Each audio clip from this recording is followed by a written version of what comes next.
Hi, this is Greg. I'm going to show you a instructional video on how to install an anti-gravity battery in place of a regular lead battery. The difference is the anti-gravity battery is lithium. Lithium batteries are much lighter than the old acid cell batteries.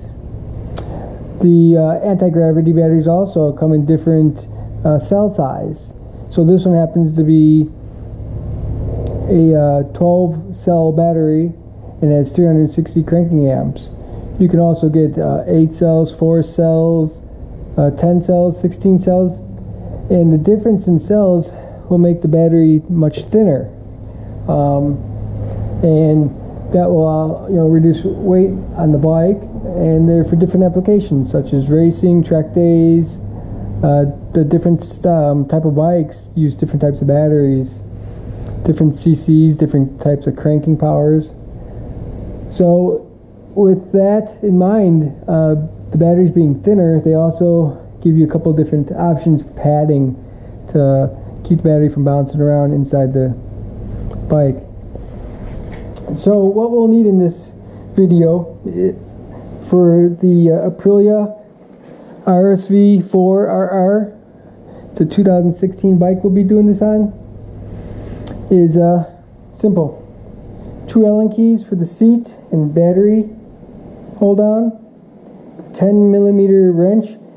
It's best to use a short one because these terminals are in plastic, so you don't want to over tighten them with a real long wrench. Crank them down, it can break them. Diagonal cutters, I'll explain why you use those in a minute. And a set of linemen's. Those are the pliers I used of my choice because it was easy to use. I had them around. So first thing is, let me show you the difference in the battery weight, and this is why you're going to want a anti-gravity battery. So let's zero this scale out. Okay, so this cord here is a battery tender cord for charging the bike when it's sitting still for a long period of time, and it's 7.12 pounds. Pretty heavy, but that's what you get for the lead and acid batteries. 2.8 pounds for the anti-gravity battery, and that's lithium, and that's why you'd want to go with that. It'll free up a lot of free weight for the bike. Okay, the next thing is, let's go over to the bike now. As you can see, it's a Aprilia 2016 RSV4RR, and let's get started.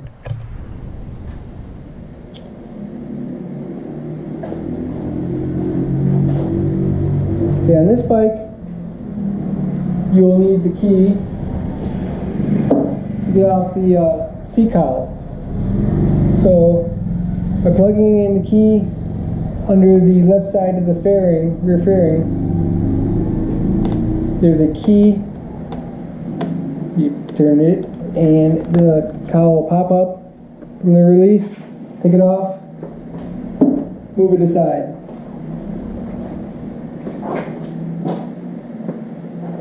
That's where you'll come across the first 2 bolts that hold down the seat.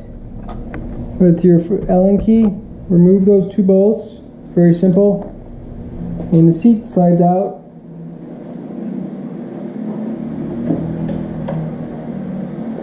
Move that aside. Now, I'm keeping this video short. I already pre-did everything, so I'll walk you through it. Typically, the terminals are box terminals, and that's so it hugs over the box style battery terminals. So what I did was I flattened these out by bending over the box, or wings I call them, and flattening it all out. Then I measured how much I needed to cut off each side, and I removed that with the diagonal cutters. And then I just threw away the 4 pieces. Took about 5 minutes in total to cut those off, measured them, make sure I didn't cut off too much. And in actuality, you can see it's almost the stock width of the terminal, or yeah, cable.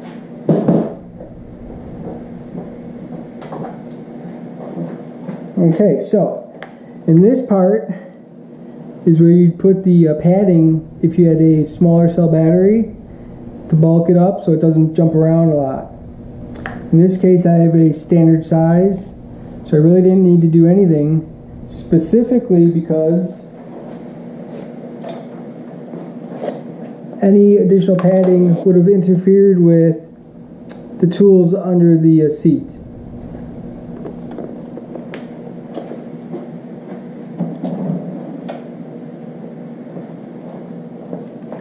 Okay, so first step is when you remove your stock battery, always disconnect the ground first, the black one or the negative, it'll say. On installing the battery, put the positive in first.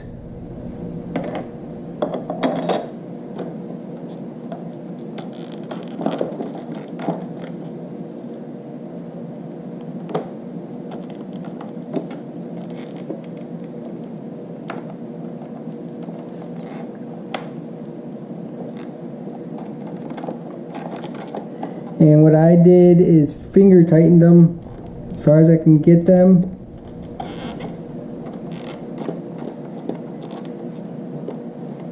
And then moved on to the negative. And same thing, just finger tightened it.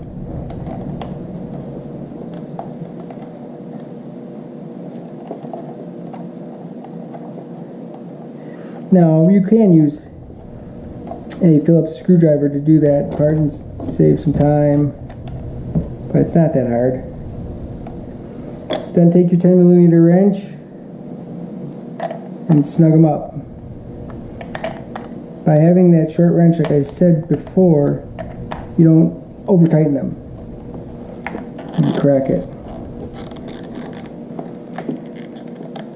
Now, you can put on a battery tender specifically made for a lithium battery, but you don't have to. On the instructions, it does say that if you're in the Midwest, or I should say in an area to where the bike's going to be sitting for a while, you should disconnect it from the bike and take it in the house, keep it warm. And this way you won't have a sluggish battery when you go to turn over the bike. If you're maybe in the Midwest where you have some winters, you definitely want to take it in the house and keep it warm. They also said on the instructions that if you put the key in and let the battery warm up, it will start the bike over pretty easy. It holds a charge for a year. Now, it does recharge off of your current system in the bike as is, so you really don't need that battery tender, basically. So now once you tighten those terminals down, slide the battery in, and you're just about done. Next step would be to make sure the battery's in nice and snug. Go to your Allen key and screw down that battery tension.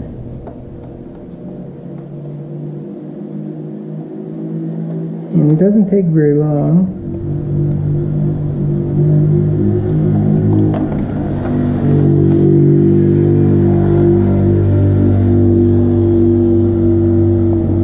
For those of you who heard the buzzing go by, that was a Honda Trail 70. Pretty valuable nowadays. Okay, now that my battery's in, secure under the fuses, you can then go ahead and proceed to put your seat on.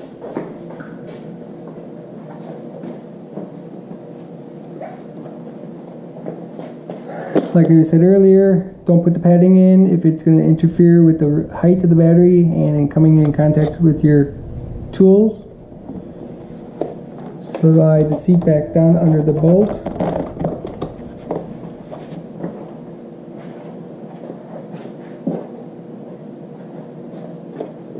Tighten the 2 screws down, 2 bolts.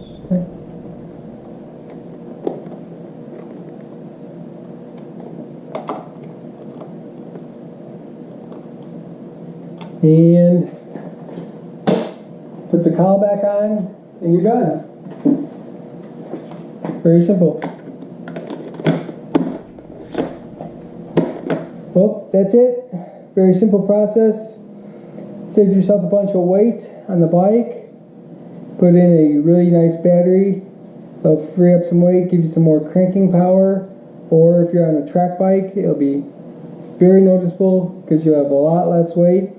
And if you're familiar with, for the people out there who are familiar with titanium parts, magnesium parts, this battery was just under $200 for basically saving 5 pounds of weight, or just under 5 pounds.